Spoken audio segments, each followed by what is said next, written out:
Bonjour à tous, aujourd'hui on se retrouve sur la première émission des gros titres crypto. Je précise, il peut y avoir une, deux, ou voire même peut-être 3 vidéos par jour de ce type-là, selon les news qui apparaissent bien entendu au fur et à mesure de la journée. Malgré tout, aujourd'hui j'ai déjà sélectionné quelques petits titres qui m'intéressent, et voire même en fait gros titres, et surtout le plus gros que l'on attendait ensemble, vous n'allez pas le cacher également, c'est la prise de décision de la SEC par rapport aux ETF BTC. La prise de décision, c'est soit oui, on accepte les ETF, non, on n'accepte pas les ETF, ou troisième réponse, on ne fait rien, on attend et on voit plus tard. Devinez quelle décision a pris la SEC? La troisième, on ne fait rien, on attend et on voit plus tard. Super. Malgré tout, est-ce qu'elle va pour autant se tourner les pouces? Non. Elle va en profiter pour faire une enquête vis-à-vis d'un ETF BTC possible, et surtout cette enquête va poser comme principale question: est-ce qu'un ETF finalement axé sur le BTC peut être oui ou non manipulé? Pourquoi? Parce que la règle fondamentale que veut respecter la SEC, c'est celle de protéger les investisseurs et l'intérêt bien entendu également du public. De ce fait, si il peut être manipulé, il ne répond pas à ces questions-là, et en tout cas à cette règle-là. Et également, il y a d'autres petites questions qui sont sous-jacentes, mais elles vont toutes dans le même sens, qui est de protéger vraiment les investisseurs et également l'intérêt finalement du public. De ce fait, maintenant, il ne s'est rien passé. Donc beaucoup de personnes se disaient, on attend impatiemment ce jour du 17 juin pour voir ce qui va se passer. Malheureusement, aucune prise de décision. Maintenant, qu'est-ce que ça aura? Si ça doit avoir un impact sur le cours, je ne sais pas, vu qu'il n'y a pas de prise de décision. Est-ce que c'est, je ne sais pas, peut-être, que sais-je, un élan d'enthousiasme qui se fait souffler d'un coup et du coup tout le monde revend ses BTC? J'en sais rien. Maintenant, n'empêche, vous allez voir que par rapport à une autre news, il n'est pas temps et c'est pas le moment de vendre ses BTC. Vous allez voir, on va en parler également par rapport à certaines baleines. Malgré tout, on bifurque déjà directement sur la deuxième news qui, elle, va concerner en fait le Royaume-Uni. Il faut savoir que maintenant au Royaume-Uni, il y a environ et surtout plus de 2 millions d'adultes qui ont du BTC. Ici, j'ai pris cette grosse news, et entre guillemets grosse news parce moi je la trouve pas vraiment significative, mais surtout par rapport à un graphique qui est montré un peu plus bas. Donc vraiment en fait cette news m'amène surtout à un graphique qui m'intéresse plus et que j'ai plutôt envie d'aborder avec vous. Je vais l'agrandir ici, on ne l'agrandit pas bien du tout ici justement, désolé. Je ne vais pas réussir à l'agrandir parce que je n'ai pas l'outil pour. Mais c'est-à-dire que clairement, il faut comprendre une chose, c'est qu'est-ce qu'on voit et qu'est-ce que l'on peut lire ici. C'est un graphique qui montre finalement la popularité du BTC, c'est-à-dire des crypto-monnaies. D'accord? Est-ce que précisément, il y a seulement 20% de la population qui a entendu parler des crypto-monnaies ou 100%? C'est vraiment très significatif. Ici au Royaume-Uni, il faut comprendre qu'on était en 2019 avec une proportion inférieure à 50% des personnes qui savaient ce qu'était de la crypto-monnaie et donc qui ont entendu parler également de la crypto-monnaie. Une année après, en 2020, boum, on pète les 50 et on arrive presque aux 75. Et actuellement, on a pété en 2021 les 75%. Et c'est-à-dire que vraiment, on a une très grosse, majeure partie des personnes adultes au Royaume-Uni qui savent ce qu'est, ou en tout cas qui ont déjà entendu parler de la crypto-monnaie. Moi, ce qui m'intéresse là-dedans, c'est pas seulement également le ratio des adultes qui savent ce qu'est la crypto-monnaie au Royaume-Uni, mais c'est également le fait de se dire, cette connaissance des crypto-monnaies, ou en tout cas le fait d'avoir déjà entendu parler de la crypto-monnaie au Royaume-Uni, peut se traduire, et sûrement de manière plutôt uniforme, dans pas mal de pays, voire même dans le monde complet et entier. C'est-à-dire que clairement, là maintenant, il n'y a plus que normalement une minorité de personnes qui ne savent pas ce qu'est la crypto-monnaie dans le monde. Alors bien entendu, peut-être dans des zones très reculées, où peut-être même les PC n'existent pas en Amazonie, dans les villages qui sont vraiment reclus. Là, il y a 100% du village qui ne sait pas ce qu'est une crypto-monnaie.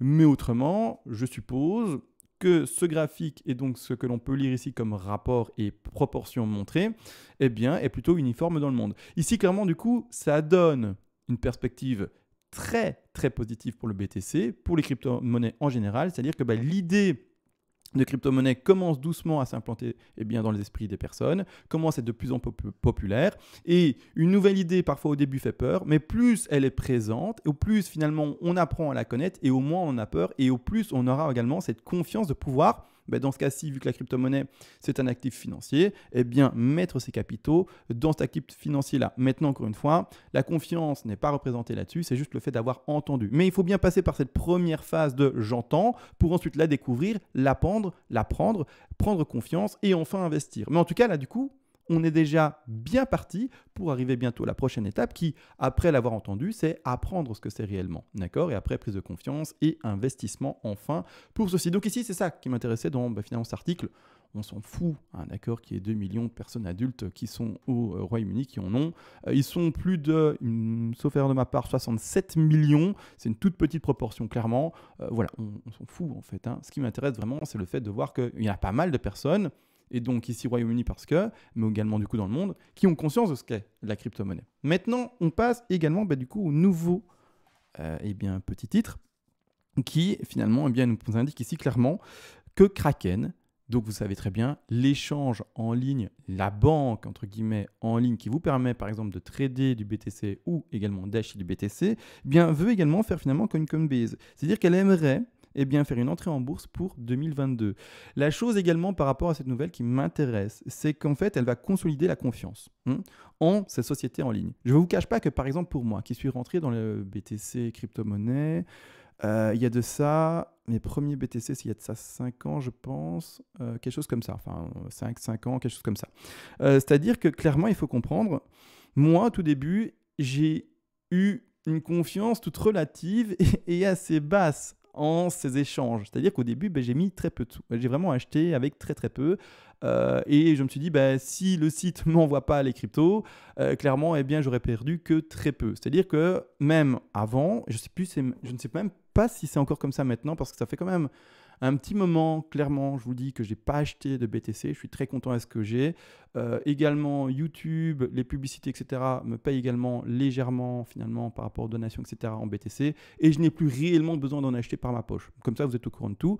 Malgré tout, avant, en tout cas, quand on faisait un achat BTC sur Coinbase, il y avait plusieurs heures, voire même plusieurs jours parfois, avant d'avoir un retour de cette crypto-monnaie sur son wallet. Donc, c'est-à-dire que il y a un moment où on a payé, d'accord, l'argent n'est plus sur son compte en banque, mais qu'est-ce qui se passe? Où sont les cryptos? Dans combien de temps ça sera sur mon portefeuille virtuel? Clairement, on devait attendre. Je ne sais pas si maintenant c'est encore comme ça. Si au contraire, les process ont été accélérés, et ça se joue peut-être en quelques minutes. Je sais que quand c'est un transfert de BTC à BTC, de portefeuille à portefeuille, c'est quelques minutes à peine. Maintenant, quand c'est un achat sur Coinbase, dites-moi dans les commentaires comment est-ce que c'est devenu. Est-ce que c'est encore très long? Est-ce que c'est moins long? Bref, on s'est compris. Dites-moi. Mais voilà, ce qui va là maintenant également du fait d'avoir Coinbase, Kraken potentiellement plus tard en 2022 sur les bourses traditionnelles, ça va en fait renforcer la confiance que l'on a en ces échanges que l'on trouve sur Internet. Se dire, voilà, l'échange il se trouve en bourse, d'accord? C'est-à-dire que ça a été également, par rapport à la SEC, accepté. Et que du coup, cet échange, cette banque virtuelle de crypto-monnaie répond à cette fameuse règle de protéger les investisseurs et l'intérêt du public. À partir de ce moment-là, quand on a une société reconnue par la SEC, etc., on se dit c'est sérieux. Je peux passer par leur site internet et commencer à acheter sans avoir de méfiance. Moi, au début, il y a de ça 5 ans, Coinbase, pas du tout sur, on s'est compris, pas du tout sur la bourse, rien du tout. Coinbase petit, etc. à l'époque en tout cas. Donc c'est ça qu'il faut comprendre. C'est vraiment, selon moi, le fait que Kraken et Coinbase aillent sur la bourse, un apport de confiance potentielle, c'est-à-dire du coup, beaucoup plus de clients aussi, beaucoup plus d'investisseurs aussi, beaucoup plus de liquidités à venir également sur notre petit actif, petite crypto-monnaie qui est le BTC. Maintenant, on va bifurquer et on va clairement changer également sur une toute autre news qui est celle par rapport aux baleines. Alors les baleines, qu'est-ce que c'est pour ceux qui sont vraiment tout nouveaux dans le monde des actifs spéculatifs, crypto-monnaie également, parce que c'est vraiment fortement utilisé en crypto-monnaie. Et même, je pense que ça a débuté le terme baleine en crypto. C'est tout simplement des personnes qui ont beaucoup de BTC, qui ont une grosse somme de BTC. C'est des personnes que si elles vendent, par exemple, on va se dire c'est elles qui manipulent le marché, d'accord? Pas forcément, c'est pas parce qu'une baleine vend ses BTC que le marché va cracher. Mais on sous-entend par là que c'est quelqu'un de gros. Nous, on est du krypton,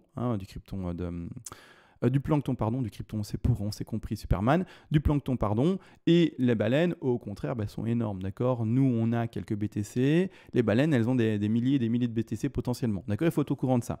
Malgré tout, ici, qu'est-ce qui se passe ces derniers jours, et plus précisément, on le voit ici, c'est écrit en anglais, mais je vous le dis, et c'est pas très compliqué comme anglais, pendant ces derniers 25 jours, les baleines, c'est-à-dire les gros qui ont beaucoup de BTC, ont accumulé plus de 90 000, 90 000 pour les Français et 90 000 pour les Suisses, les Belges et je crois également les luxembourgeois, de BTC. C'est-à-dire qu'elles ne vendent pas à elles. Ce qu'elles font quand le cours chute, elles achètent, d'accord?